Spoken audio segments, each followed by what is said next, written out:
আল্লাহর আইনটা এবার কায়েম হতে দেন। আমার তো আশা এবার কায়েম হবে।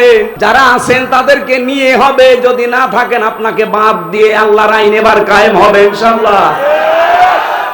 আপনাকে নিয়ে হবে, আর আপনি যদি বিরোধিতা করেন আপনাকে বাদ দিয়ে ইসলাম এবার সংসদে যাবে। আর যদি এবার যায়, শান্তি কি বলে, রসগোল্লা কি জিনিস আপনি টের পাবেন। পৃথিবীতে কোন জায়গায় ইসলাম এখন প্রতিষ্ঠা পায়নি, শুধু আফগানিস্তান বাদ দিয়ে। ওখানে কি শান্তি? হ্যাঁ, ওই দেশ সম্পর্কে উল্টাপাল্টা ধারণা বিশ্বের কাফের মুশরিকরা আমাদেরকে দিচ্ছে, কিন্তু কি শান্তি আপনি চেয়ে দেখেন।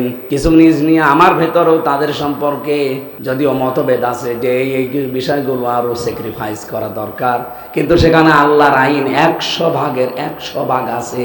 এই জন্য শান্তি কি তারা টের পেয়েছে। বিশ্বের কাফের মুশরিক ইহুদি খ্রিস্টানরা ভালো করে জানে এরা আফগানিস্তানে যে শান্তি পাচ্ছে, এটা যদি বিশ্বের মুসলমানেরা জানে, এ দল মত বাদ দিয়ে তখন ছুটবে আল্লাহর আইনের দিকে। এই জন্য মুসলমানদের নাম তারা টেরোরিস্ট, সন্ত্রাসী, জঙ্গি, বিভিন্ন নাম দিয়ে আমরা যেন কোরআনের কাছে আসতে না পারি সেই ব্যবস্থা চালিয়ে যাচ্ছে। এই 54 বছরে এটা প্রমাণ হয়েছে। বহু চেষ্টা করেছেন আপনারা, এবার থামেন। এবার ইসলামের কাছে, আল্লাহর আইনের কাছে একটু এসে দেখেন শান্তি কাকে বলে, কত প্রকার, কি কি কেমন করে শান্তি হয় আপনি দেখতে পাবেন।